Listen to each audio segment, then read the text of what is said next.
Okay, so we are now recording. So I will say again for my listeners and for our audience, thank you so much for joining us on Pontifacts. And it is my absolute pleasure to my audience to introduce Pope Michael. Okay, I'm glad to be here.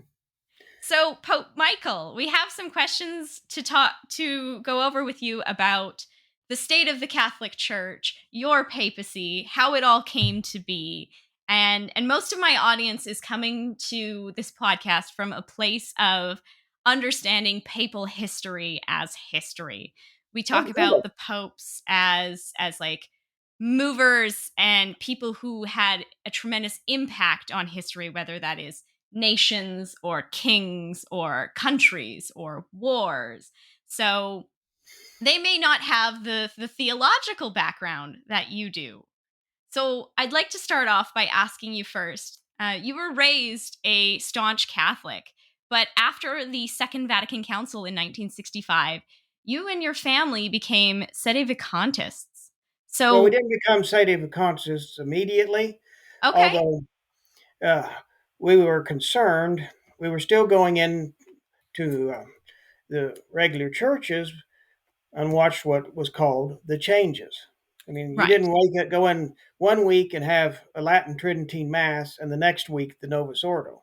It was a right. gradual change starting in about 64 was the first decree after the decree on the liturgy in 63. So they started putting things into the vernacular. For Hmm. instance, my first communion, which would have been around 65, the canon was still in Latin, but parts of the Mass were already in the vernacular. And eventually it was all in the vernacular. Yes, that happened in 68. I had to stop and think a minute because that's one of the things I'm serializing on the Pope Speaks over at the Vatican in Exile is a history of what went on because most people are new to this, and new would be someone who came into this in 75. Hmm. Because some of us are veterans. For instance, in 65, a group of concerned Catholics in Oklahoma City pulled their children out of the CCD classes because at best they were worthless Hmm. and started teaching them the faith on their own. I joined that in about early 67. Okay. On found that. So, I mean, a lot of things were going on before Archbishop Lefebvre even like started the Society of St. Pius X. Right. Right. So for our audience's benefit, can you explain what sedevacantism is and what that belief means? Well, basically, it comes from the Latin sede vacante, which are two words. And originally it was two words when the term was coined. It was probably about 78. It might have been earlier, but that's when I first became acquainted with the particular term. But sede vacante is what happens after the death of one pope and before the election of the next pope. So, for instance, after uh, Joseph Ratzinger resigned and before Jorge Bergoglio was elected, the Mhm. conciliar church were sede vacantists because Yes. they believed the seat was empty, which is what that Mhm. means when you translate. We believe that the man in Rome was not pope. Now, an offshoot of sedevacantism is what's called conclavism. That's those who wanted to elect a pope. Right.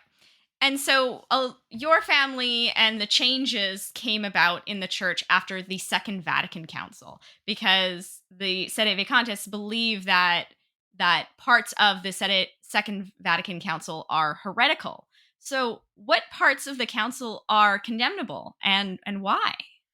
Now I decide, well, rather than print something out, I get out my book. Will the real Catholic Church please stand up? Because and I bookmark.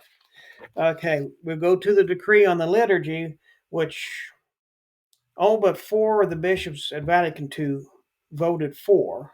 Hmm. And all the traditionalist bishops signed because they don't claim the contrary. Archbishop Lefebvre claims to not have signed two later documents. So that Right. implies he signed this document, or else he would have mentioned it. Hmm. Let's see.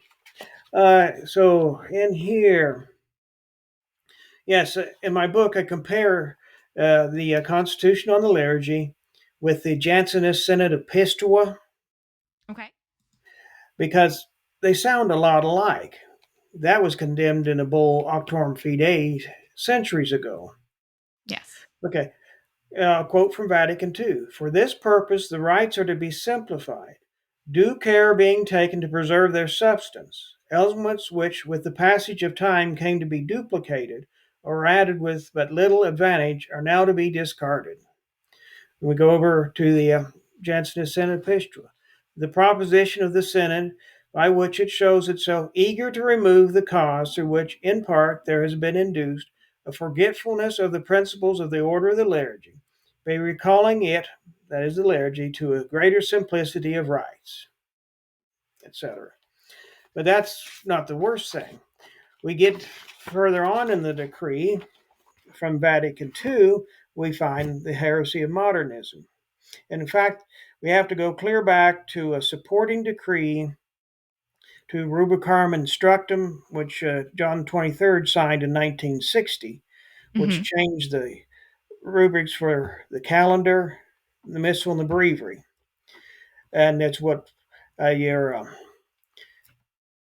more, I would call them liberal traditionalists, such as the Society of St. Pius X, on into the Indult, used that particular calendar. Nothing wrong with revising the calendar.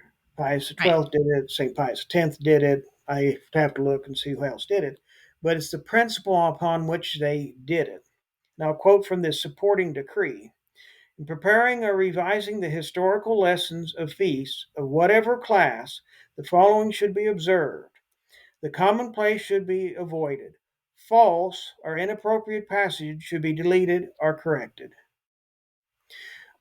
The proposition false, what they are saying in essence is that the church has lied to us through the liturgy and we have to fix this. Okay. So, in other words, the historical lessons are lies in some cases. And this is repeated in Vatican II in the decree on the liturgy because Pope Pius XII condemns these errors. For this reason, whenever there was a question defining a truth revealed by God, the sovereign pontiff and the councils in their recourse to the theological sources, as they are called, have not seldom drawn many an argument from the sacred science of the liturgy. In other words, in defining a doctrine, one of the places they go for guidance is what does the church say in the liturgy? Right. There's a book where we got the Bible, and that's how they determined in part which books go into the Bible and which don't. Their use, they were already in use in the liturgy before the canon of the Bible was set down. By Pope Damasus the First. Was it Pope Damasus first? Yeah, I don't have all of that in my head because I focus more on these things.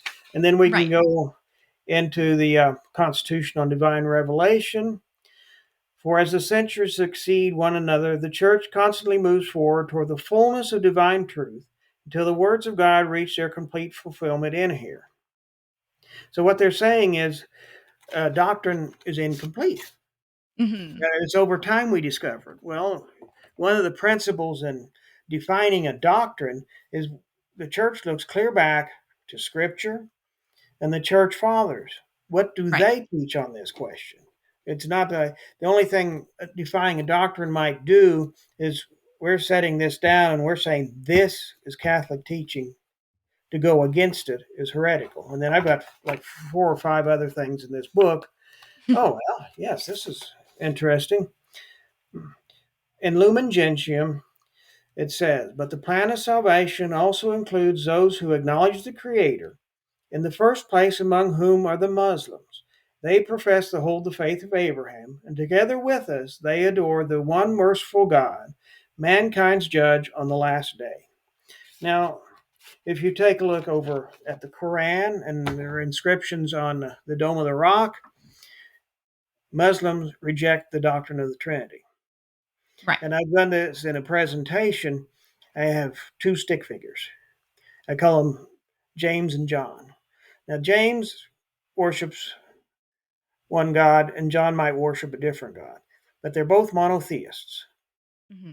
And so, if James and John both worship the same God, then they either both worship the true God or both worship a false God.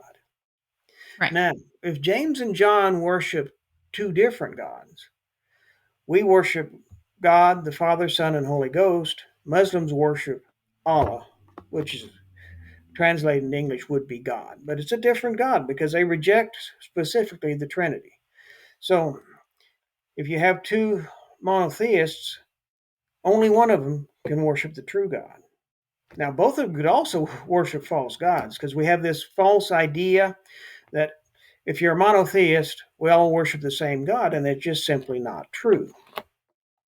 Right. And so in the liturgy or in the pronouncements of the Second Vatican Council, they're not only simplifying and losing the art of what's being said and the truth of what's being said, but you also this what you're talking about now is more this idea of conciliarism, which is more embracing that came out of that of different religions, correct?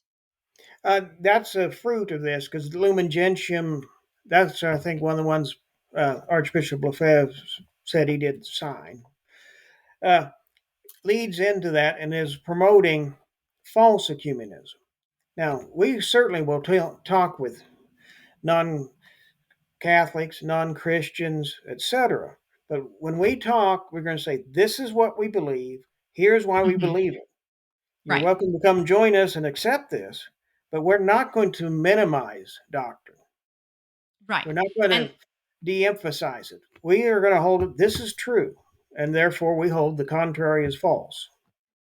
and therefore what was written in Vatican Council makes it heretical because it's minimizing those Right. pieces. It's denying doctrines of the faith.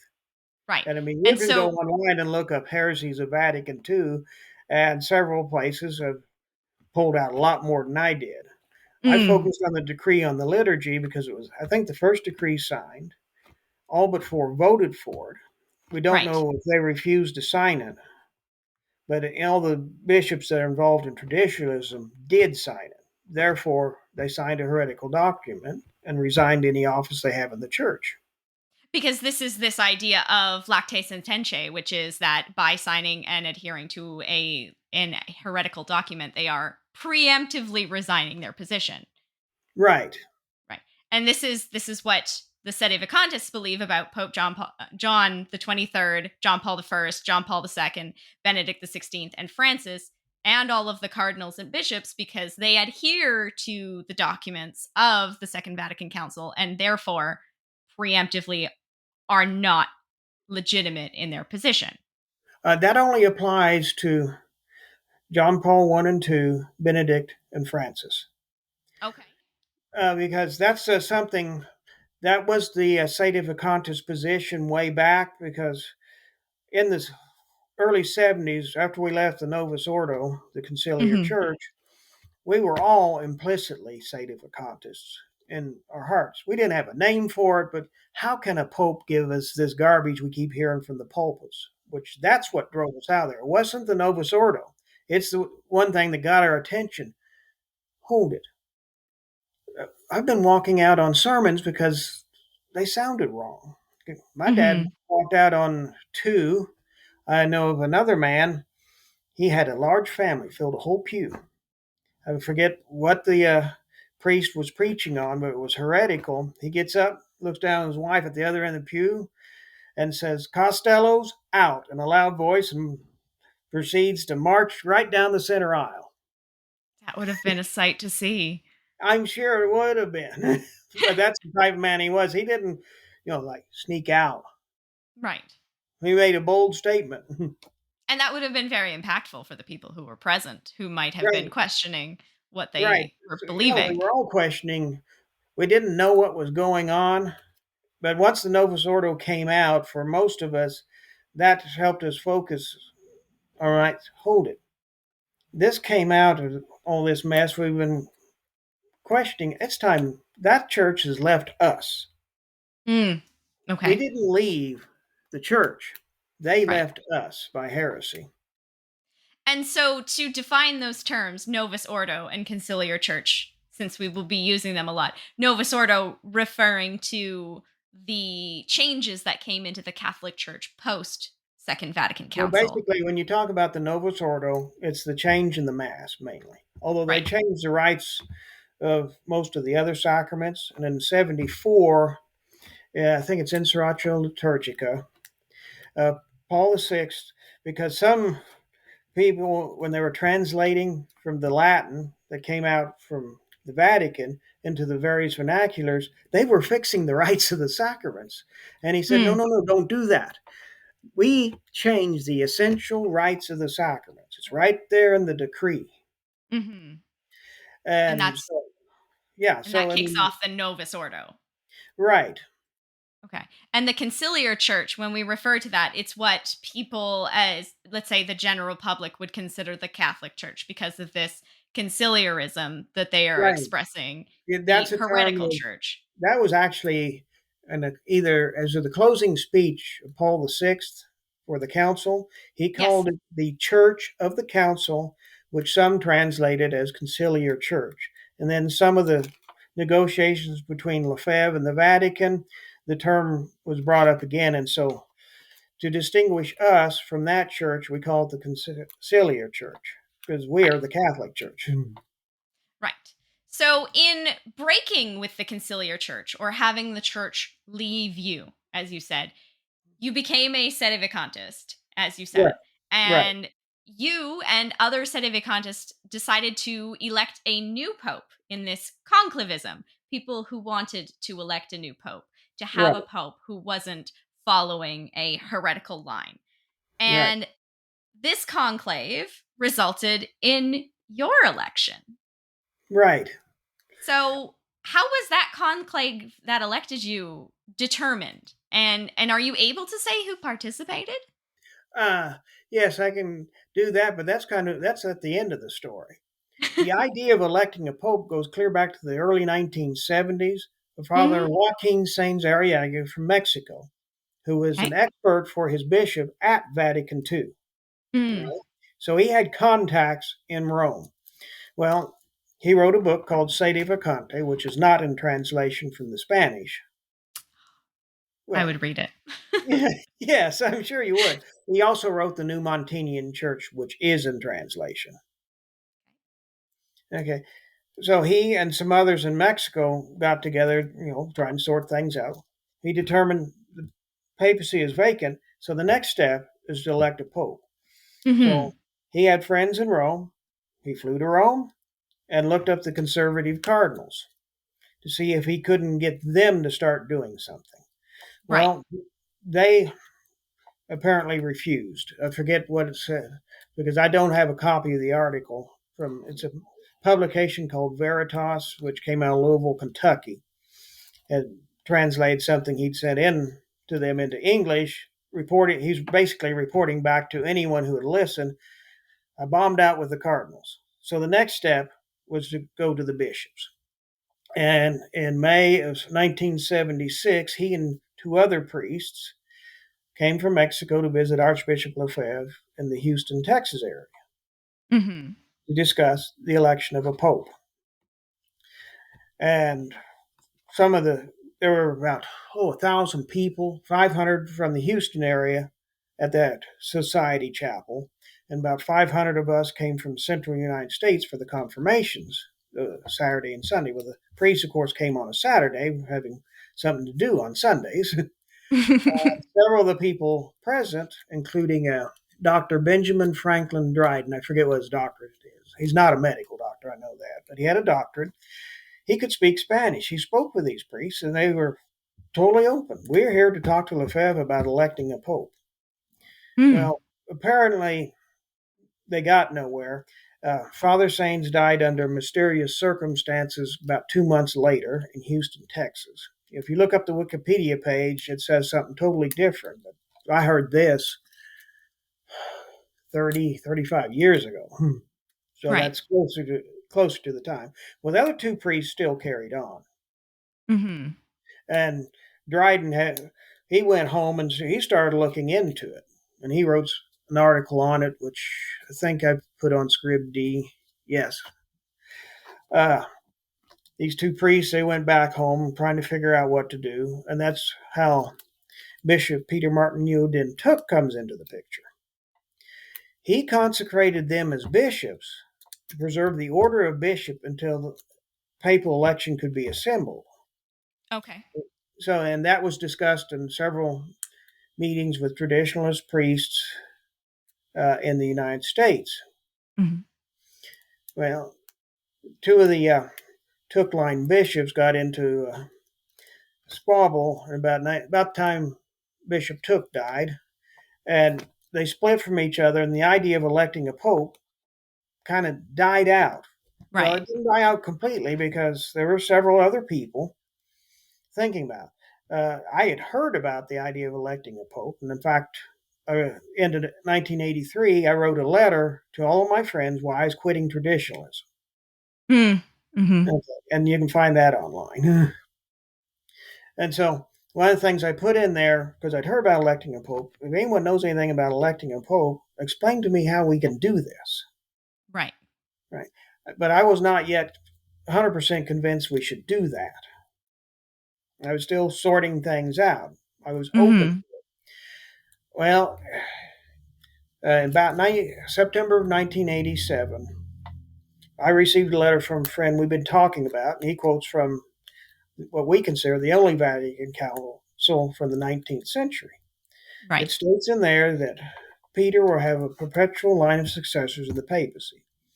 You can simplify it, sedevacantism, end. Right. So one of my conclusions from that was there will probably be a pope reigning at the final trumpet. Yes. We won't be in sedevacante. Because some of your sedevacantists have gone to the extreme of thinking we'll never have another pope. Oh.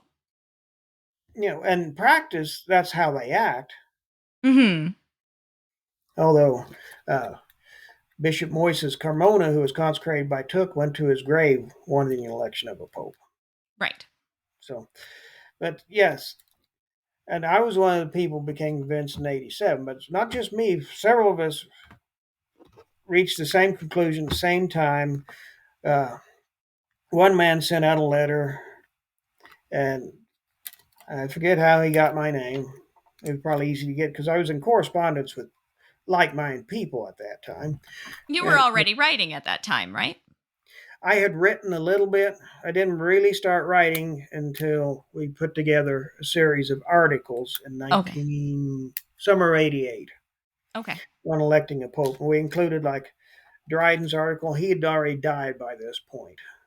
Mm-hmm. We had articles from several other people, and we kind of filled in the gaps because we were Right. trying to sort out. Okay, we need to have a papal election because a pope needs to be elected.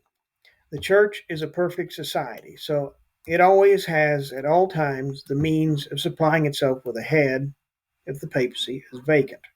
Right. And so that moving forward, that being determined, we have to figure out how. And that took us from Mm-hmm. September '87 until the book Will the Catholic Church Survive the 20th Century came out, which covered a large area of things. We did a section on how to interpret church law, a section on heresy. Then we go Mm-hmm. into Roncalli, that's the second anti-Pope John 23rd in history, the first one being from the Western Schism, Right. and Paul VI were heretics prior to their election. Because Okay. there was a book came out, True or False Pope. Uh, I'm not sure the authors are members of the society, but they are, the head of the society, Bishop Clay at the time, wrote the introduction or a letter at the beginning of it. In any case, he goes into the vacancy from the proposition that John 23rd became a heretic when he put out Pacem in Terris, and Mm-hmm. Paul VI became a heretic sometime when he signed the Vatican II document. Right. People were somewhat indefinite until they realized, well, that's still an open question. Can a pope become a heretic? And Mm-hmm. they prove that no, they can't. But by the time they wrote that book, that wasn't our proposition. Our Interesting. proposition was that a heretic attempted to become pope. Well, that one is safe. Mm. And in fact, you can go on a Society of St. Pius X website. It's an article, Clear Ideas on the Pope's Infallible Magisterium, where Mhm. they don't believe the bull Cum Ex Apostolaris Official, which is what we base ourselves on, is infallible. Mhm. When it's but it states that a heretic cannot get any office in the Catholic Church. Right. Now, the next statement is, and they go back to someone from the only Vatican Council in the 19th century discussion, says, we don't believe cum ex is infallible, but the principle is because it's part of the ordinary magisterium. In other words, everyone is taught a heretic can't get an office in the church, not just Pope Paul IV in that particular bull. He was just Right. stating something's been held from the time of Christ. Mhm. So they come from a different direction on that. So all we had to do was prove that John 23rd and Paul VI were heretics prior to their apparent election. It means they never became pope in the first place. Oh, okay. And So so, not latte sententiae, but something different. well, it's latte sententiae, only it happened prior to their apparent election as pope. So they resigned their office, cardinal, bishop, etc., Mhm. long before they attempted to become pope. They had no office when they walked into the conclave. Hmm. Okay. Okay. I'm following you now. Yeah, I know. We cover a lot of ground. That's why I wrote a book. So then once you came to this conclusion, this is what led to the conclave Right. actually taking place. Hmm. Exactly. So how did were it was it the same people that you were communicating with that then held the conclave that had you elected, or were how did that conclave come about specifically for those people? How did you decide as a group that this was going to happen on this day at this time?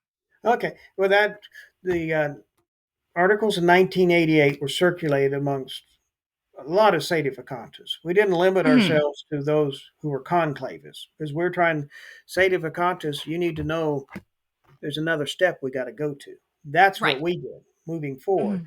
Well, we weren't getting our point across. That's why two of us talking to each other, we've got to put together a whole book. I think it'd be written a lot simpler now than it was then. But Right.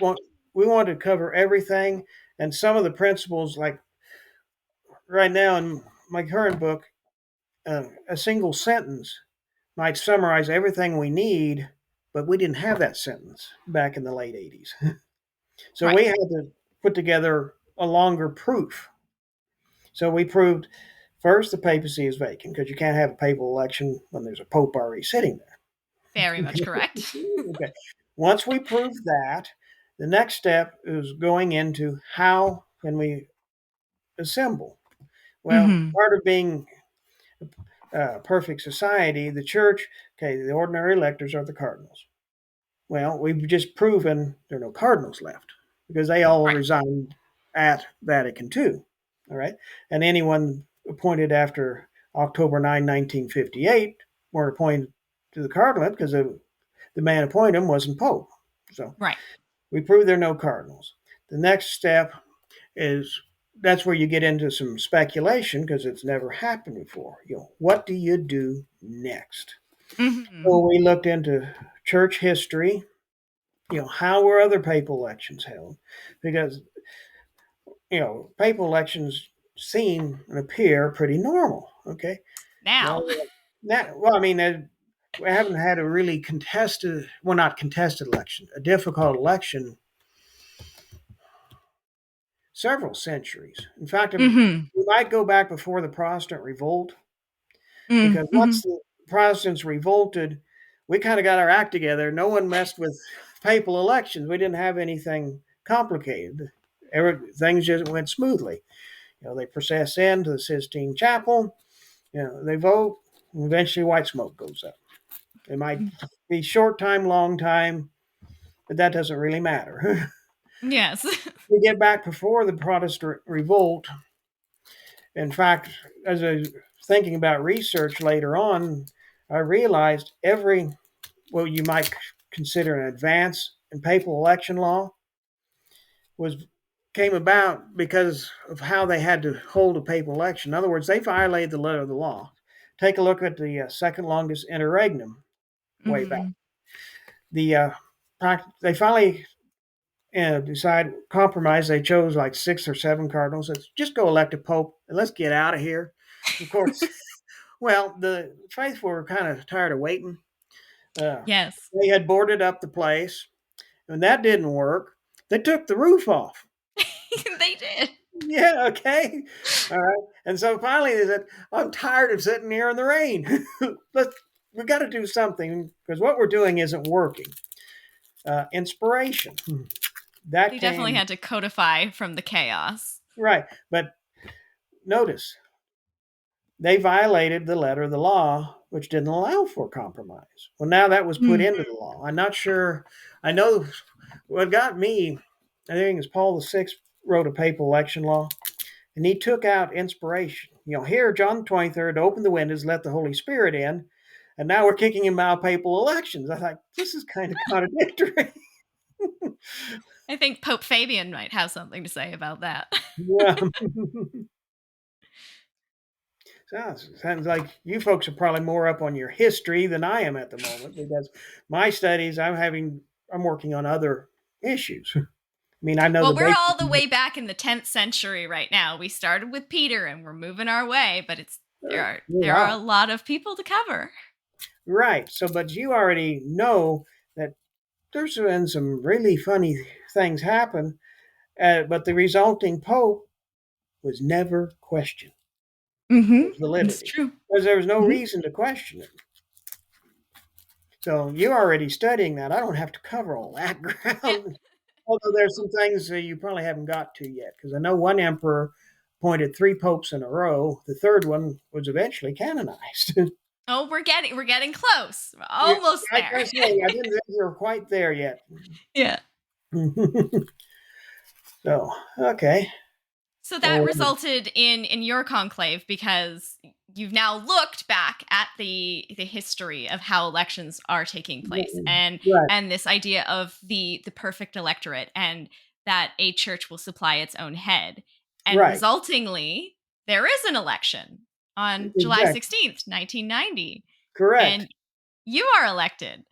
Right. Well, the book "Will the Catholic Church Survive the 20th Century?" we sent to every sedevacantist group in the world Mhm. because there was a something similar. I think Traditio has a Catholic directory of traditionalist mass centers. Yep. Well, a man out of St. Louis, Radko Jansky, was publishing something similar, and by that time he would indicate their Society of St. Pius X or their Sede Vacantis, or Mhm. I think he has some other designations. Well, we just blanketed the Sede Vacantis because technically the Society of St. Pius X, in our opinion, is in schism because they are accepting an anti-pope as their pope. They don't Right. pay him, but that's another story. So we didn't And, approach them. and did you get a large response when you sent out this information? No, and Mm. that we expected that Right. because they had already, in practice, had set up their own, basically, little church, which I cover why we reject the traditionalists. Mhm. They, Mhm. they've created a new kind of priest and bishop, sacramental priests and bishops. In other words, all priests and bishops really do is administer sacraments. Well, that's not how Jesus set up the church. He Right. set up teaching authority, of course, authority to direct dioceses and all this stuff. They say, well, we're in an emergency, we can do whatever we please, which is no. Well, your sedevacantists should all have been conclavists Right. because sedevacantes end. But okay, we got a perfect example happened just the other day. Uh, Bishop Daniel Dolan in Cincinnati died. Mhm. Mhm. Okay. Uh, the bishop who consecrated him, Mark Pivarunas out of Omaha, was there at his funeral. But what's significant Dolan had just consecrated a bishop to send down to or from South America, in part just in case he woke up dead one morning, which is Right. what happened. Well, Mhm. when that bishop came to consecrate his successor to take over in Cincinnati, Bishop Mark Pivarunas was not present. So there's a division between in sedevacantism. This is just Right. one obvious thing. Mhm. So they're not even united. What's, I mean, our basic catechism, Right. one of the marks of the church is unity, Mhm. and they don't have it. There's a lot of fracture for sure. Oh, yes. I think Mom ran across the word fissiparius, which means fracturing and fracturing and fracturing. That's what's happened to the whole traditionalist movement, with the Mhm. exception of the indult, which in my book, I don't count them as traditionalists. I know they probably do, Mm. but I just did that in my particular book to make a distinction. I mean, Right. I'm not faulting them, but I said, I start out my right in the introduction. I'm not counting these people in because their situation is different, and I'm not really covering that because it's Right. obvious they're in full communion with a man I consider a heretical anti-pope.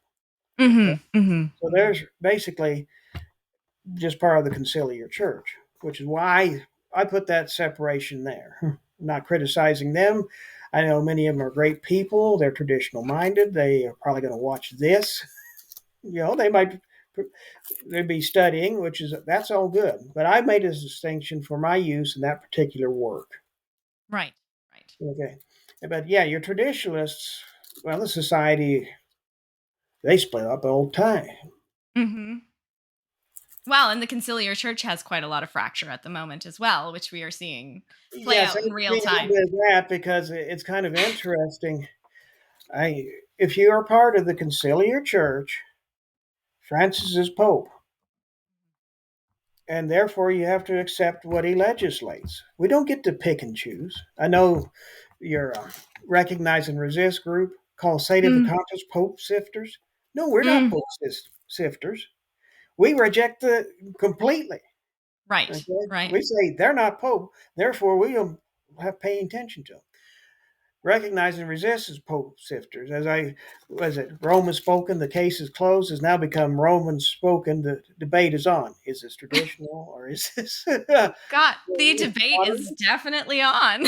Yeah, it is. Well, I mean, especially since Francis came in.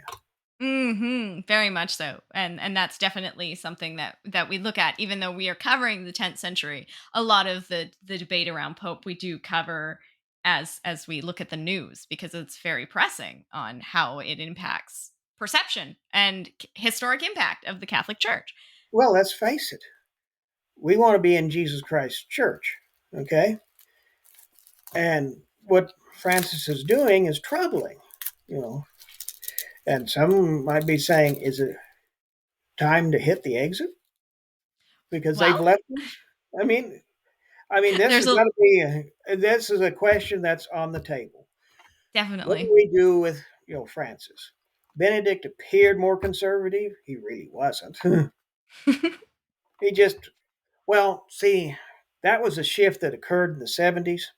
The Mhm. focus was Mhm. taken away from the doctrine, which is what I call veterans. Those of us who got out or were starting out even in the 60s. We got out because of doctrine, Right. not because of the change in the mass. Although that's Mhm. what got our attention and finished pushing us out the door. Right. Right. We realized that's no longer the Catholic Church. Well, after Lefebvre came along and your traditionalist priests started setting up, originally they called them mass centers Mhm. because uh, they couldn't, under church law, set up chapels or churches or anything like that.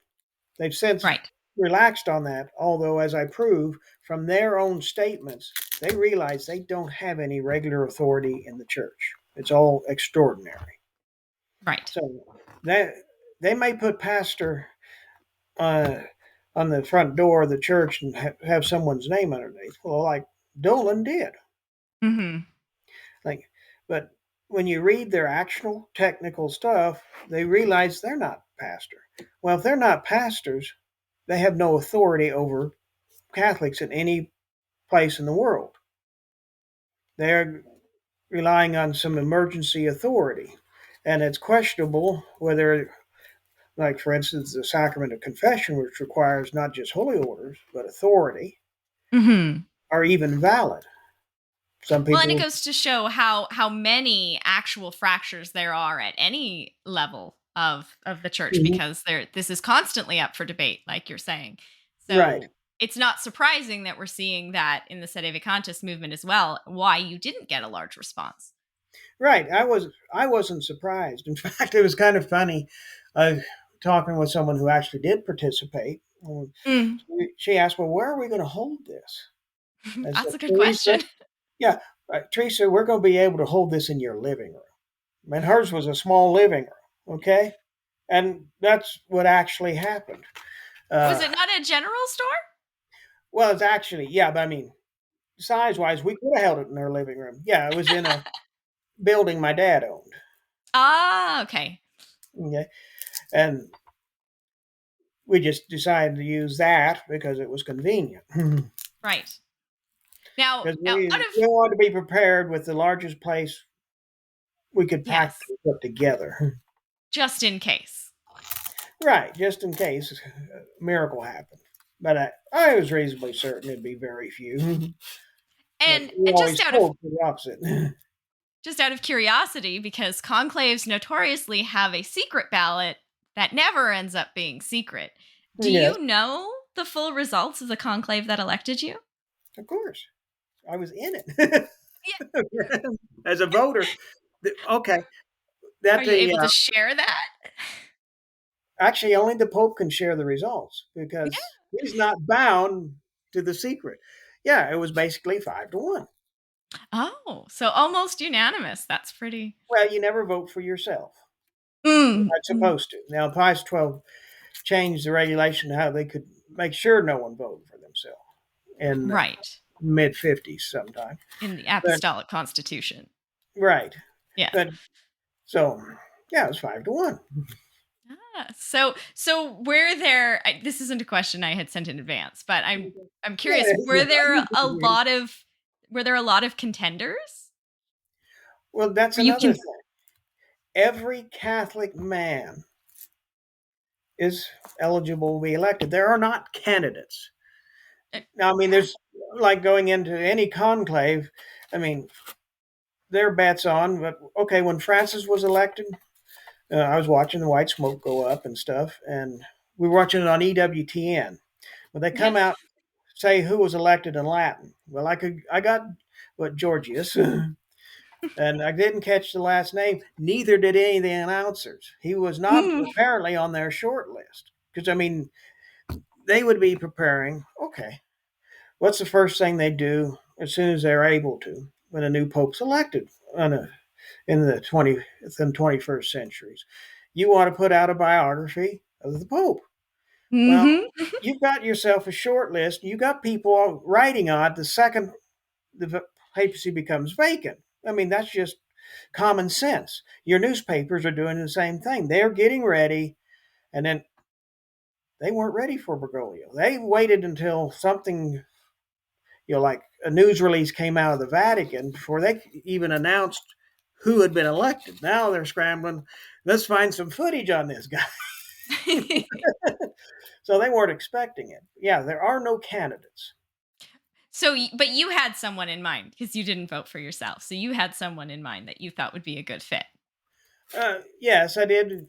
Well, I didn't vote for myself, so I voted for one of the other men that was present. Okay.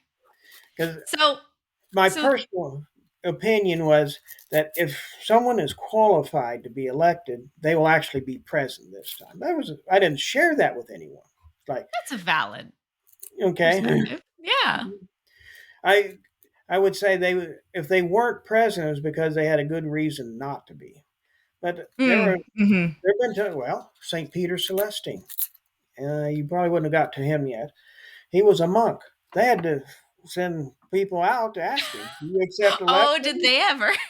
Yeah, okay. So, I mean, it's happened in the past that someone not present was elected or Yes, not present in the definitely. conclave. In fact, I've even read fictional stories on that. The, Well, and that one and of- that's what you're talking about with acclamation and inspiration, where the divine right, spirit comes into right, that. right. Well, it was an actual ballot, one ballot, 5-1, and I lost. That's why I said jokingly. No, the burden was placed upon me. It was, and as of today, as we are speaking, as Pope Michael, you are now on par with Pius IX for the longest papacy on record. Yeah, I passed him the other day. Ah, just the other day. Yeah, Fantastic. it's not on my calendar anymore because I drop off past events. Now I'm going after Peter's reign, and we See, don't sure.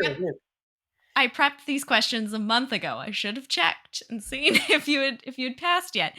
But that brings us nicely into my next set of questions, which is about your papacy, because I would love to know, what does a day in the life of Pope Michael look like in 2022?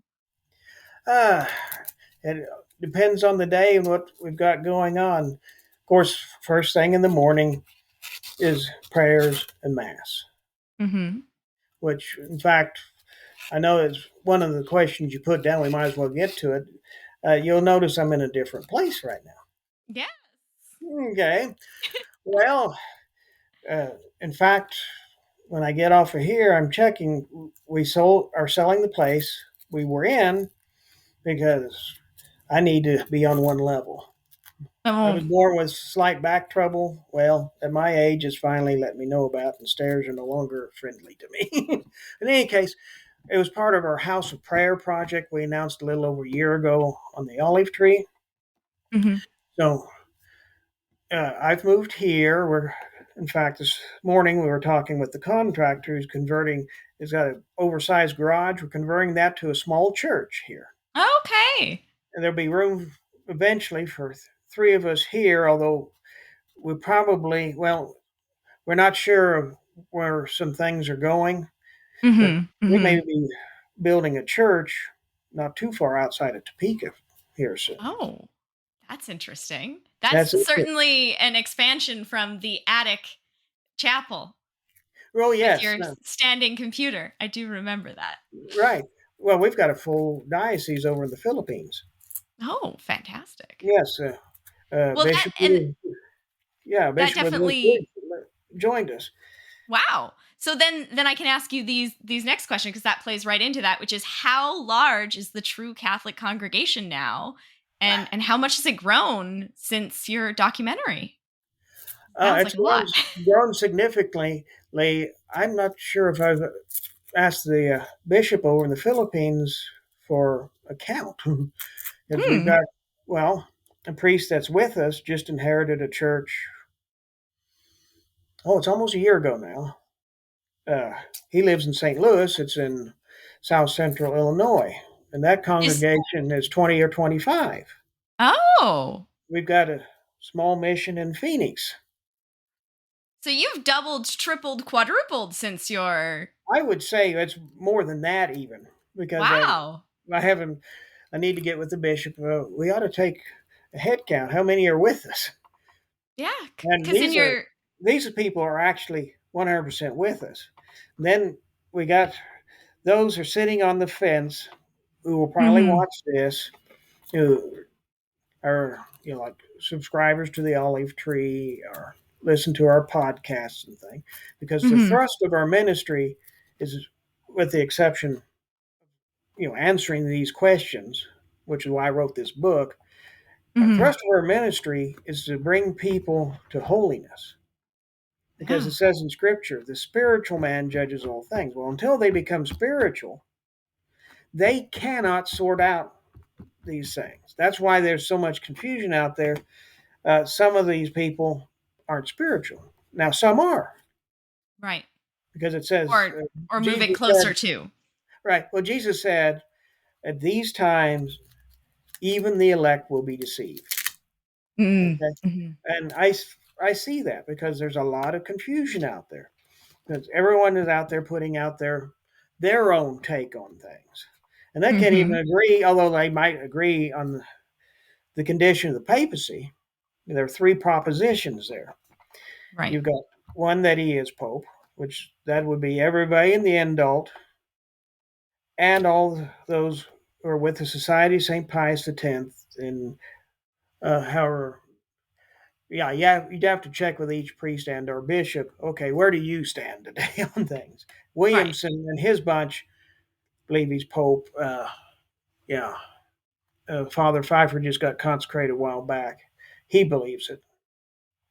Of course, they don't practice it.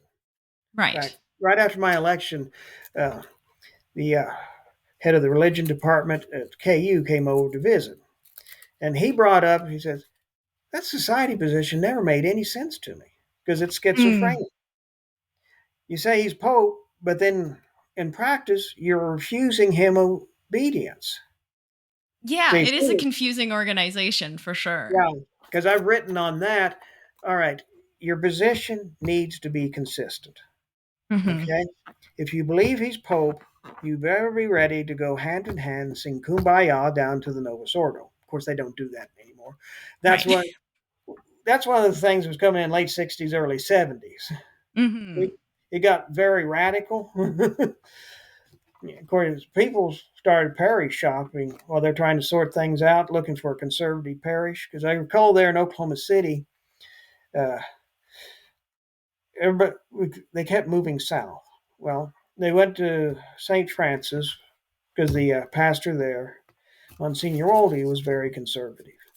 Hmm. Well, he got too feeble to manage a big parish, so they gave him Holy Angels, which is a little bit further south, and eventually he died. They I never went to my family never went to it, but a lot of families went clear down to South Oklahoma City to some Carmelite church where they had a conservative. Mm. And I got thinking at the time, I said, we keep going south, we'll be going to Dallas for mass. And So, but coming back to yeah. your congregation and the fact that it is growing so large, you say you have a bishop now as well. How many priests are part of your congregation? And I have to know, is Phil Friedel still part of your church? Oh, Phil Frieda's still with us and working with us. Uh, let's see. 1, 2, 3, 4, 5, 6, 7. We've got about 7 priests with us. Seven priests and a bishop and congregation. So it has come quite a long way since the 2011 documentary. Oh, yes, it's come a long way. In fact, and it came up just the other day with one of our minor clergy around here. I was Hmm. ended up visiting him, and he said, "You talked about doing a second documentary. Mm. Well, there's certain things we would like to get in a video format, which is why Right. I like interviews like this. This gives us an opportunity to communicate and find out, well, what do people out there want to know? We want to manage the content. We would Mhm. still like to have someone independent, working with us to actually make the documentary. Right, In other right. words, So that you can we're get not the going to outside do, perspective. right. So, because that was one of the things I remember the presentation in the documentary. And Professor Miller over there's one hosted us. He was now he's Professor Emeritus. In any case, he came up Hmm. and said something about my documentary crew, and I said, "No, this is not my documentary crew."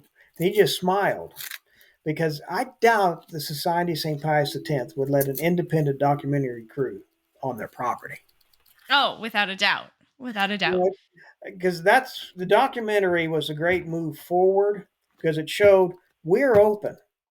I mean, Hmm. we're not Hmm. trying to hide anything. Okay. Yes. And that's what it needs to be.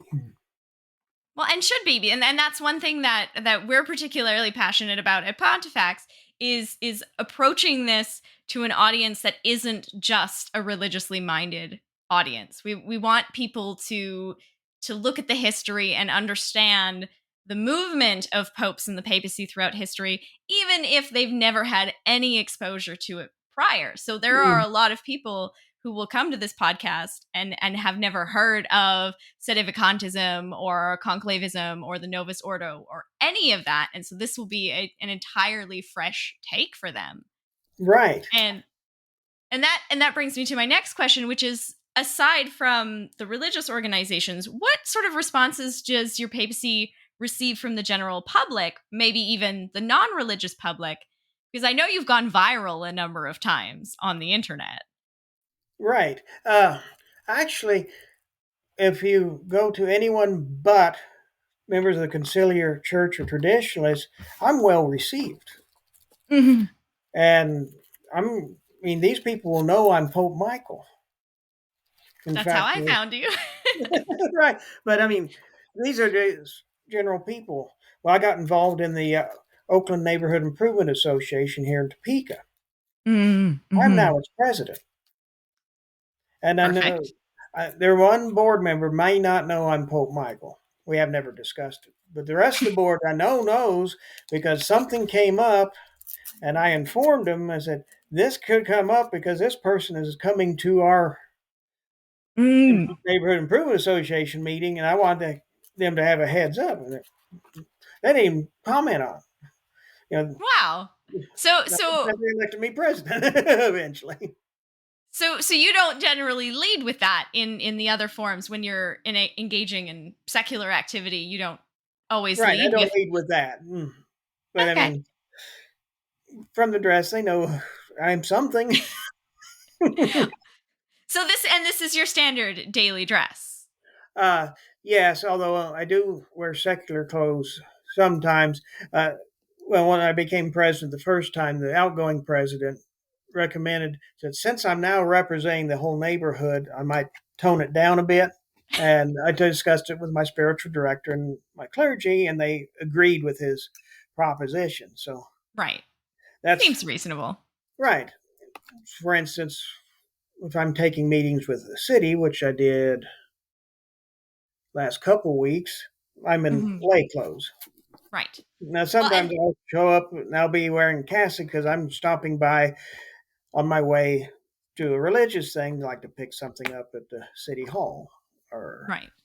so, I mean, they know I'm up to something, and it's not like I hide it. Right. It's not Batman. No, it's not Batman. No. And then that sort of ties into my next question as well about how your papacy has changed in the last 30 years. Because obviously, there is a level of modernity that comes with living in 2022. So, how do we modernize the church in a non heretical way? And how are you keeping up with the 21st century? Like your book said, how will the Catholic Church survive the 21st century? How are you surviving the 21st century? Well, okay, the first decade, I mean, we were carrying on correspondence and things, but we already knew most of the people, they implicitly rejected us. I mean, we contacts were slow. Right. Then I heard about this wonderful thing called the internet. And it finally came because I was living outside of Delia, Kansas on 5 acres Hmm. at the time. Well, the internet finally came in the summer of 99. As soon as it came in, I figured out how to get on it. Well, Perfect. yeah, it's been, well, first you have to learn how to negotiate and all this stuff. And then, yeah, someone I had met, she was pulling stuff off the internet like nobody's business. Like, wow, there's a lot of stuff. We got to figure out how we can be on the other side of that, where they're pulling our stuff off. And that's, I started out with, with Homestead, with just, one of their regular, I think it was free website or something. Then I Hmm. eventually, the Vatican Exile was born, and it's evolved through several um, major revisions to bring it up to date. Of course, as technology moves forward, uh, I do like the armchair videos, which you'll find on Hmm. the YouTube channel. I have to ask if he's got a Vimeo channel for that. Yeah, yeah. I've got a YouTube channel, but I haven't put anything there in years. But that's the beauty of the internet. Once it's there, it's speaking. And plus, Absolutely. well, like I republished several things I wrote in the 80s Mm-hmm. because I figured, all right, people are looking into what's going on. I want to be open and upfront with them about it because this is how my own thinking evolved, how I got to where I am today. And then, of Mm-hmm. course, I got, in fact, in the olive tree, they put at least one vintage video. From my own YouTube channel. It could be something from, because when do we get on YouTube? About '09 or 10, somewhere along in there. So that was a learning experience. So your Yeah, online church is older than our whole podcast. right. What someone noticed is that every time we made a step forward, the Vatican would follow. Mm. We Well, were first. interesting, because that's that will sort of tie into this question as well, because I wanted to know if you'd had any contact with the conciliar church at the Vatican, and how aware they are, or how aware you think they are of what you're doing. Well, I do know the Kansas City Star did an article on the election in '90. They called the Vatican. Okay. The response was no comment. Oh, okay. Okay. Okay. And then nothing happened. Nothing happened. We really haven't crossed paths. Uh, well, there was, I'm not sure if it's in the documentary, one of the conciliar priests came to the presentation in Lawrence at Kansas University. Yes, I remember that. He was Okay. very, very amped up, steamed about what had to be said. Yes, it was be expected. Well, you got a little backstory on him. When he gets up and introduces himself, I already know where he's from. Mm-hmm. I knew his grandfather. He lived in St. Mary's, Kansas. He Mm. grew up right next to seeing the society and all the craziness that went on there. So he Mm. already had a background into this. Fair. That Yeah, that I makes thought it make sense. I thought he he was was unnecessarily aggressive in just that context of the video. right. So I've met I've met him. I just met the priest at Christ the King Church here in Topeka. Uh, well, I have a small mission at Thornton Place, where Mom Mm-hmm. lives. We have mass every Sunday morning. Well, in addition to that, I'm working with a few people, and this one gal had some personal problems, and she was trying to decide: do I want to go with the priest from Christ the King, or do I want to go with him? Or Pope And Michael. right, and so just so happened I was just getting ready to leave when the priest from Christ the King walked in. So the three of us were visiting, and she brought up one of the issues, and he was actually agreeing with me on whatever the point was. And I really shouldn't talk about it because that's personal. But and then Mm-hmm. we're walking out together, and he thanked me for my ministry at Thornton. Wow. So Hmm. he's definitely simmered a little bit in terms Well, of this is a discussing different his priest. point. Yeah, Yeah. those would be the only two contacts I really had with the conciliar church. Not that I wouldn't talk with anyone. I've seen the Right. local pastor from afar. In Mm-hmm. fact, yeah, he was across the street at the Seward Avenue dedication. Do you have any contact or engagement with non-Christian religions? Have they responded to your papacy at all? Uh, Not really. I have given some interesting presentations. If I can work it into the schedule, Mm-hmm. I will. I addressed a group. They labeled themselves as skeptics. The man who invited Okay. me was an atheist. Mm. So I put together a presentation. That's when I got my two stick figures. I used them for the first time there, Right. showing the difference. Uh, of course, one of the people there was hot about the pedophile crisis. This was, Mm-hmm. Mm-hmm. yeah, I went over there in 13. Yeah, Okay. so we Well, got and over Q&A to a big thing on the pedophile crisis.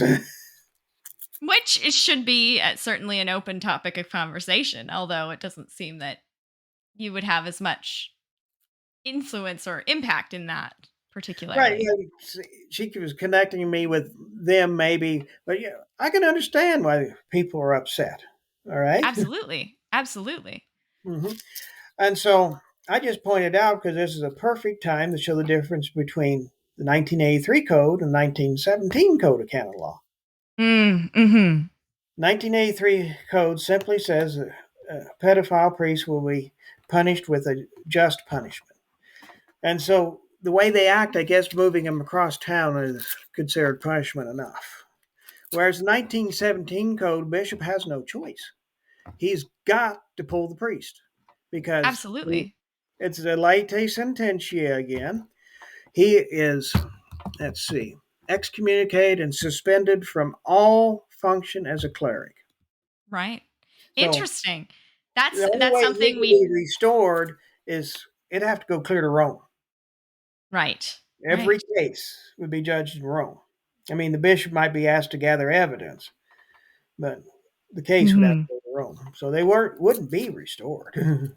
Well, and that's definitely something that we intend to cover in quite a lot of detail because there has been a lot of canonical changes in the conciliar church Yes, regarding that right now, and so it will be interesting to see that history. I haven't heard that before, so that's right, I'm making a mental note of something to add to my research for that. right. Now, I can recall Mom when they used to broadcast the bishops' conference here on EWTN. mhm, Uh, they went into a big long thing to deal with the pedophile crisis. I mean, they set up a system that was going to sound to I happen to be gone on a trip. I get home, Mom tells me, I think if this goes in, it'll help.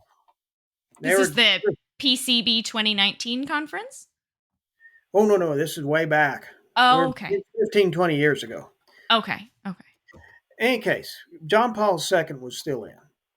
So Mm, mm, they send it to Rome for approval. right. Rome kicks it back. This has insufficient due process of law and threw the whole thing out. But nothing was Mm. done. I mean, and Well, and something needed that's to be done. and that's where a lot of the criticism comes in about being very angry about the conciliar church's response and their failure to respond appropriately. Hmm. So, on the flip side of that, I'm curious, beyond the theological and doctrinal points, which are clearly the most foundational in this moment, is there anything that Francis is doing that you approve of?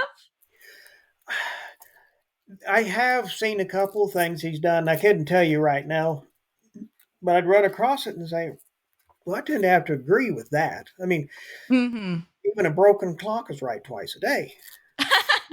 He's not going to Fair, get everything wrong. He's going to do right? some things that I agree with. Mm-hmm. And because that's some of your, well, have you heard of radical traditionalism? I've definitely seen the rad trad Yeah. mostly on Twitter, but yes. Well, so, someone that was with us for a while sent me an article and wanted me to refute it about radical traditionalism. I'm reading. Well, Mm-hmm. I can't refute it because that's not us. He was Right, thinking right. that's what he wanted to be. Well, we're Mm, not radical traditionalists, okay? right. I You're mean, yeah, Catholics. we're Catholics, and on some issues we don't speak much because you're not. You already know where we stand on that, just from where we're standing in general. The church's teaching is already clear, so why should I Mm-hmm. waste my time on like, well, we'll take the issue of abortion, Roe versus Wade. Okay, Mm-hmm. I don't Very know that. topical. Yeah, yeah, especially with the reversal. Now, I Mm-hmm. was talking with someone and said it should be reversed, and but not for the moral issue. It's just a bad decision. I mean, Right. they original Supreme Court overstepped their bounds. It didn't make sense. I mean, this even came up in I think it was when Bork was nominated to the Supreme Court. This came up, and he just said it's a bad decision.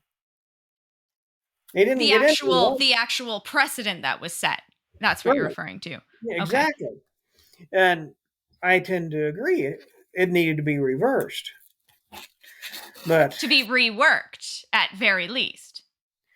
no, Right? you have to throw because the Supreme Court shouldn't be making this decision. The I Constitution is see. clear. Anything not specifically given to the federal government is left to the states or the people. Now, I'm not sure Ah, saying that the states are going to get it right. I'm afraid they're going to get it wrong.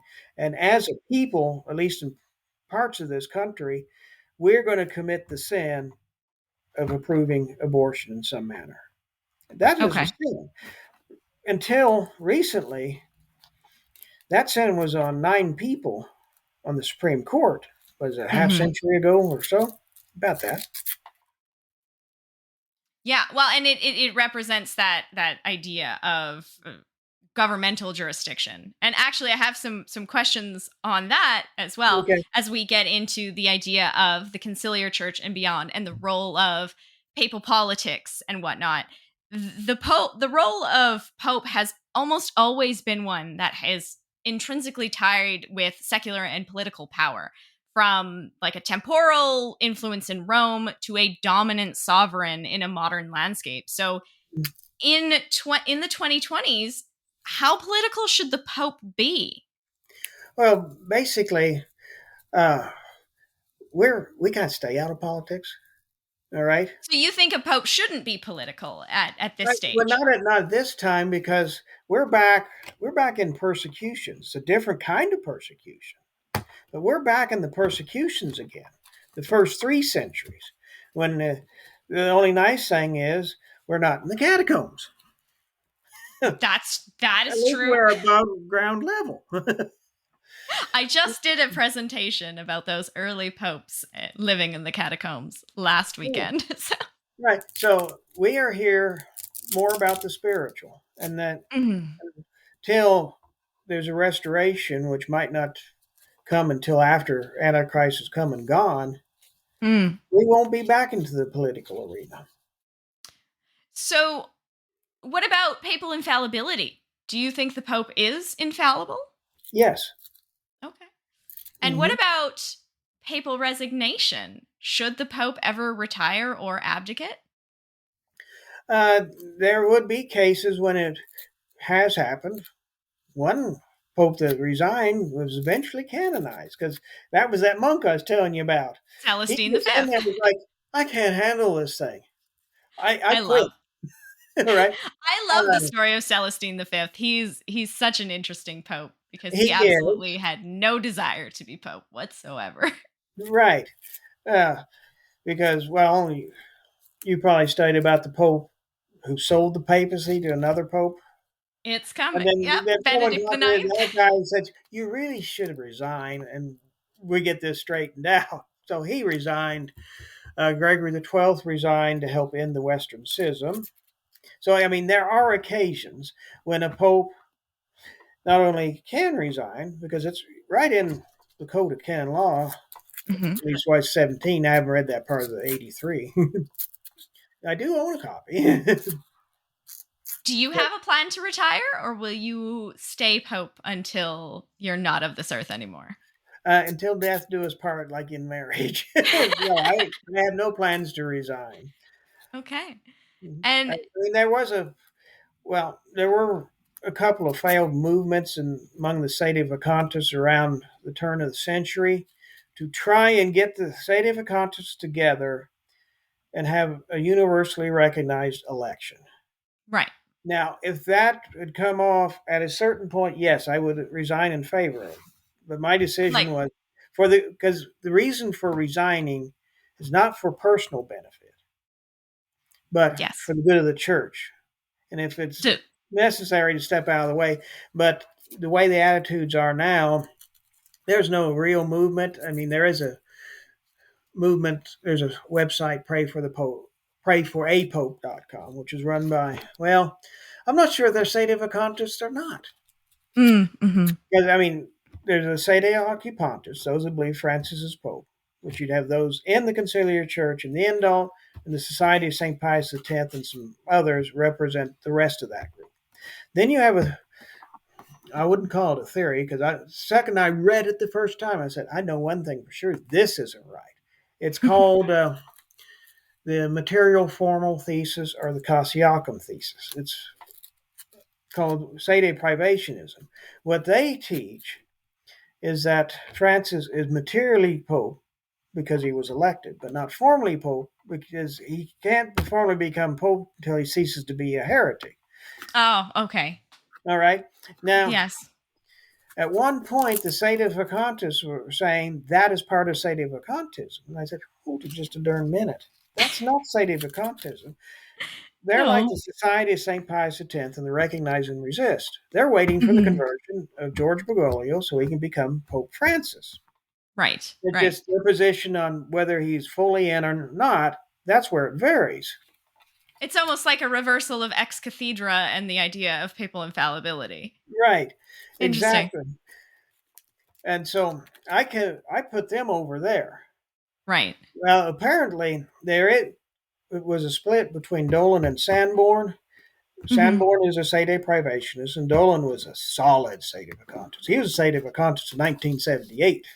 He Hmm. gave the Hmm. retreat when I was in seminary with the society at Armada, Michigan. Silent retreat until his conference on sedevacantism. That Hmm. blew the silence. Well, I mean, it stirred everybody up. But yeah, he was, well, a lot of those in Econ in the 70s Hmm. were sedevacantists in their heart, although the practice was to pray for Paul VI when I was over there in 77. I Right. mean, that Right. was And always, trying to. yeah, I mean, they still pray for Francis now in Mm. their public liturgy, as best I know. I haven't seen, I see they have a podcast on it, but I'm sure they do because that's their practice. Although in the Society of St. Pius X, there are a number of sedevacantists. I keep Hmm. hearing that from other people. Yeah. People coming through the journey of reconciling exactly what they believe and trying to find the right place to fit, I imagine, is a Well, lot of that. basically, yeah, they and what? So, if you're a sedevacantist, why do you stay with the society? I can't figure that Right. because that's another inconsistency. But it's a matter of fact, and it's not something I've heard from one person. I hear it all the Hmm. time when Hmm. I'm talking with someone who's either with us or we just have gotten in contact. But okay, then you got sedevacantism that completely rejects everything there. But have you ever It heard of a just, website called Novus Ordo Watch? I don't know if I have. It's an interesting website. You might want to visit it. They're the ones who sponsor PrayForAPope.com. They want an in, but they just throw up their hands. They just published something. In fact, my bishop in the Philippines sent me email. What do you think of this article? It's on Novus Ordo Watch. They were supporting the material formal thesis Oh. as a Well, that's quite a possible expert. switch. Well, they're believing it's a part of sedevacantism. Hmm. Okay, because well, it was I think Chicada started. Although right after Father Chicada died, Bishop Dolan, Bishop Sanborn split. I didn't know Right. that until right after Bishop Dolan died. I was looking some. Hmm. Oh wow. Well, maybe no. It was before he died because I was looking up stuff to respond to my bishop. He said, "This is craziness, but I don't know where to go with it." Well, I need to polish that up. But in about 3 hours I put together a document to show him everything because that's the type of stuff I have to keep in my mind when these questions come up because Right. he needs an answer yesterday Right. Exactly. because he's dealing with priests and people over there and they Speaking yes. Speaking of priests and people, Mhm. one of the major issues that we're seeing a lot of conversation around, particularly in light of the sex abuse scandal of the conciliar church, is clerical celibacy. Why is it a must in the Catholic Church, and is this something you support? uh, Basically we didn't always have clerical celibacy. Definitely not. Although, yeah, you run into people, and I'm not just talking now. Uh, if I went over and got Denziger's Enchiridion Symbolorum, which is basically Henry Denziger is the originator of it, Hmm. he compiled all the documents from the Vatican, the popes, that affected faith and morals in his opinion. Hmm. You can look up celibacy, and there are documents in there. They're treating it like it's a doctrine. Well, celibacy is not a doctrine. It is not, and it hasn't been from the beginning. No, it is a practice more in the West than the East. Yes, also that. Okay, well, all right. Considering the problems men with vocations have, Mhm. because the society doesn't really support vocations like they say they do. A lot Fair. they've tossed a lot of seminarians out on their ears for no good reason, including me. Mhm. Mhm. In fact, well, all five of us that went to Econ, with one exception, from the United States in '77, were tossed down their ear. The other one, I ran into him later. He said, "No, I quit because I don't think I have a vocation," and that's perfectly acceptable. But some Sure. of these people, they get tossed down their ear because back in the '70s, if you want to be a priest, it was the society or go to the old Catholics or try some place totally different. Mhm. Eventually, they just gave up and got married. Ah, well, Well, might they not still have a vocation? right. Right. I mean, I thought about marriage in the mid '80s. If I'm not going to be a Mhm. priest, I don't want to be single all my life. So, I mean, So I entertained the thought. right. So do you think it's necessary, like, of your priests and your bishops, is this something that you still advocate in your Catholic church? No, Huh. I have actually, we will permit married men into the priesthood. Okay. Yeah. In fact, Father Francis Dominic, who works with me, Mhm. was married long before his conversion, and his wife is still alive.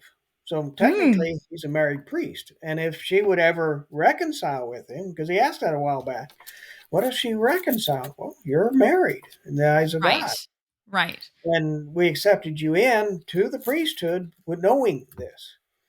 Yeah, Yes. I'm friends with, well, several priests who they're not in the church, but they're very supportive of us, who are Mhm. married.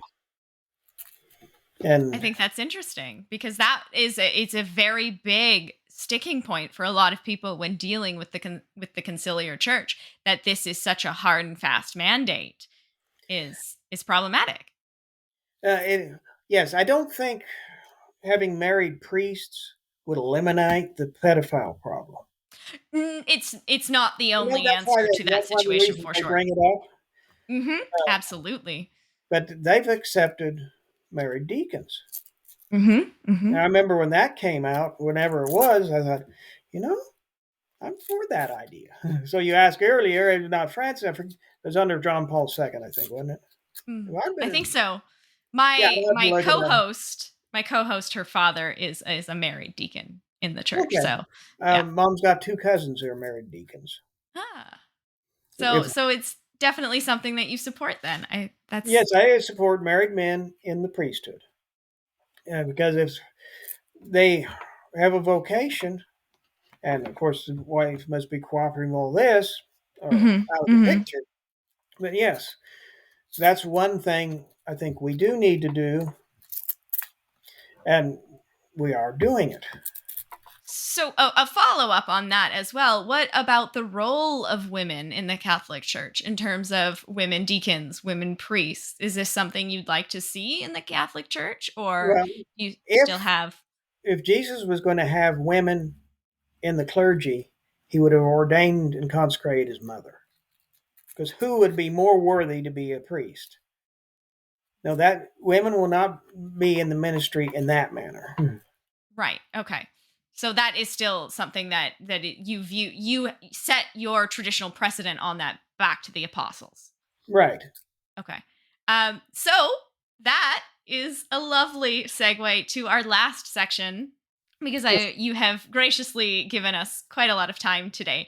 But I Yeah. am very excited to talk to you for a moment about papal history because Okay. that's our real jam. And Yes. so I want to know, who is your favorite pope in history? I was looking over those questions, and I couldn't narrow it down to one. I like a lot of the popes, I haven't been much in papal history in 30 years. I was more Fair. into it before the election, looking in for precedents for the election. And then Mm-hmm. we have a 2 volume set of Lives of the Popes, which I read way back trying to get ideas. You know, can I find out how did they handle these things? I got through the Mm-hmm. first volume, a little bit into the second volume, and I realized, yeah, I learned a lot of stuff, but nobody dealt with what I have to deal with. Really, Definitely a different scenario. I don't think I had a note one that helped me. Well, I can remember when discovered Saint Bernard's Day Considerazione, who was Mm-hmm. Pope Eugene III. Okay. Wonderful, wonderful book. Not helpful for running the church in the late 20th, early 21st century because nobody's dealt with the problems I deal with. So I don't spend as much time in papal history. Right. My time is spent in looking at, okay, how can we apply scripture and the fathers to today, which is questions like celibacy. Right. Right. So taking their doctrinal legacies more than necessarily their historical legacy. Right. Is there a pope that you can think of that stands out as having had an incredible impact on the church that you look to, whether that be doctrinal or based on election or anything like that that stands out to you? Uh, I like Gregory the Great in that regard because I'm into his stuff some. Let's see. Yeah. Gregory has definitely he is because we score our popes on a on a series of silly categories, but Gregory is up there in the highest of scores. I think he's currently in second place. Oh, okay. Who's first? Pope Damasus the First, because we also mark on scandal. So Pope Damasus received a lot of points for scandal. Oh, okay. It must be interesting categories.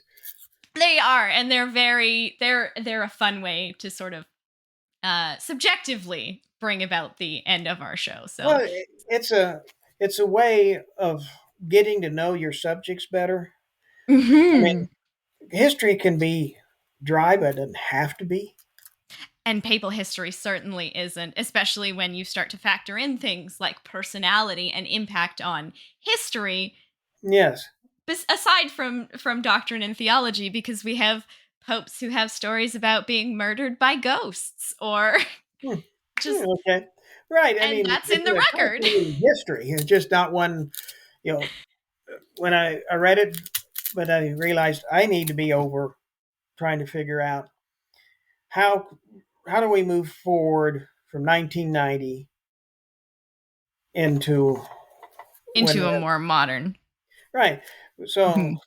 okay, what things because that's well, your traditions are bad about it. They are taking things like celibacy, which even the conciliar church still holds on to, and turned it into a big T tradition, in other words, a doctrine, when it's a small Right. T tradition. I I know I like the idea of celibacy, but I don't Mhm. think at this point the church needs to enforce it. Right. Right. We those And who there are married popes. There were popes who had wives. Absolutely. yeah, I was looking that up a while back for something I was working on. Yeah, popes who had children, some were legitimate, Yes. yes, some were illegitimate. And some of their sons became popes later on. Right? What was it? One woman was mother, grandmother, and great grandmother to three different popes. Right in the middle of the pornocracy, that is Marozia, and we're dealing with Sylvester Yes, the First. No, sorry, not Sylvester. Sergius. right. Sergius and the Johns. Yes, I've just written those episodes. Oh, okay, right. But yes, it is a fascinating history, and so you're bringing in, modern things because apparently your audience wants to find out about Pope Michael. So we had to jump a Absolutely. whole millennium. Yes, and we did just for you. And I interestingly, if we ever get a chance to come back and talk to you, I'd love to talk to you about someone like Pope Honorius the First, who was in fact excommunicated as a heretic posthumously, and how that plays into that idea of a pope being a heretic, or someone like Well, Sylvester the Second. he was not excommunicated for heresy. Uh, You need to go to St. Robert Bellarmine, analyzed each and every alleged case of papal heresy, and proved that was not what was going on. well, and we very much argued in favor of Honorius because we believed he was very unfairly treated for that Yeah. condemnation. So Right. I will But read yeah, that. Robert Bellarmine's already done the legwork on that, because until uh, uh, 1958,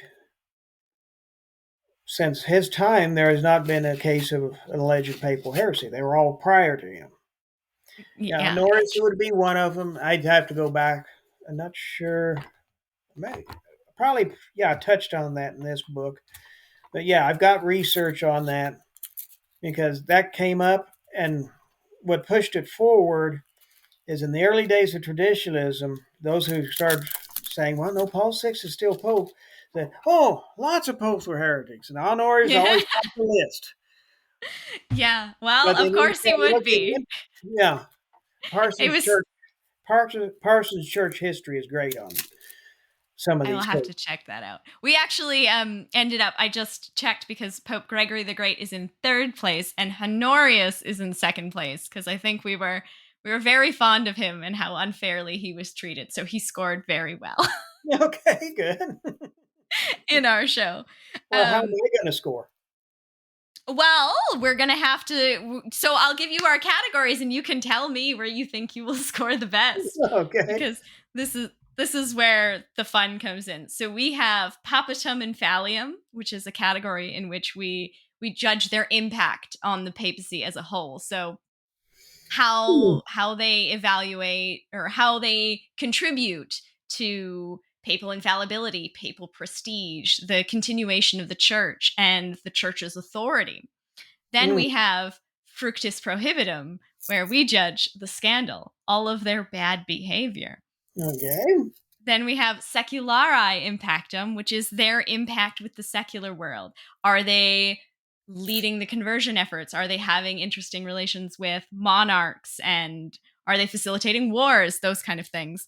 Then we have Facium Sanctus, where we rate their face.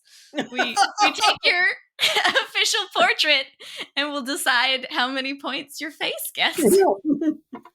And then we have a canon bonus round. If you are a saint, we give you an extra point.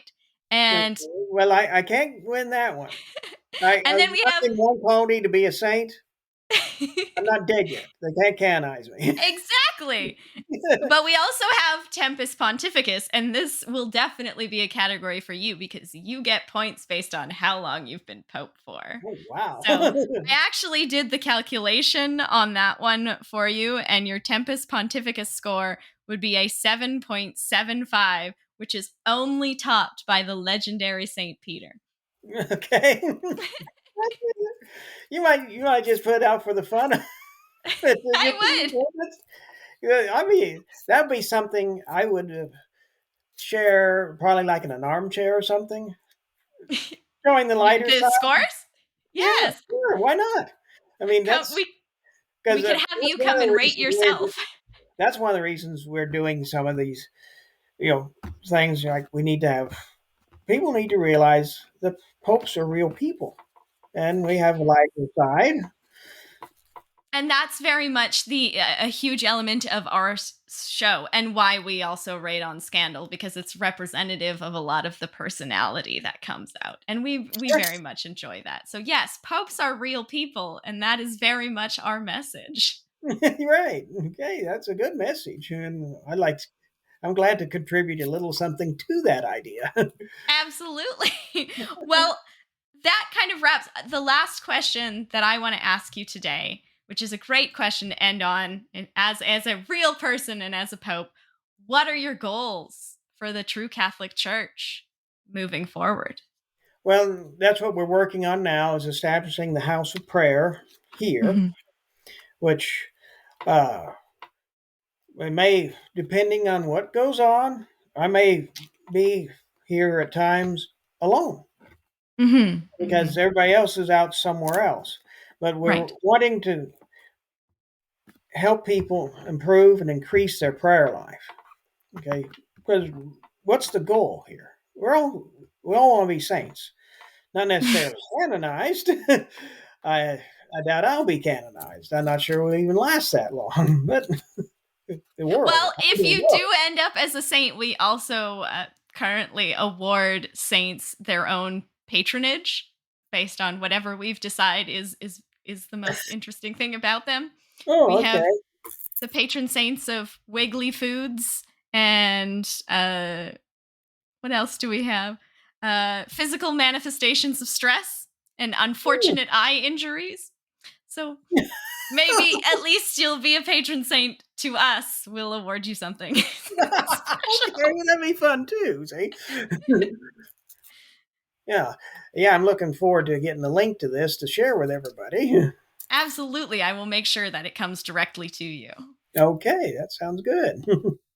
Well, on that note, Pope Michael, thank you so much for all of your time. I really appreciate you taking the time to come and talk to me today and to explain all of the points of the true Catholic Church as led by Pope Michael. So as a final note, where can people find you if they want to listen to your armchairs or Yeah. read what you've written? VaticanInExile.com. The N being IN, because that's the original website after we got it. Well, Homestead originally hosted. We've moved to a different host for a more professional look. And we have accomplished something. The search engine now works great on the website. We had issues with that because most people put up a 3-page website. Right. I hate to think how many pages are in there. I get in, I don't do much actually in the website, but when I'm in there, it's like, oh boy. I have trouble finding things on the website. Oh, I believe it. We constantly put off putting together a website because we already have over 100 episodes and it's going to be a lot of work. And so I can only imagine everything that you've written for the last 30 years on a Right. website. It's not all on the website. Basically, the website was redesigned in, let's see, we started that in Okay. 2016. You can go to archive and find the older ones. Right. But now they will know where to find you and to come and read your articles and see your sermons. And so that's fantastic. Okay. Enjoyed Well, it. thank you so much. I really appreciate all of that. Okay. I'm going to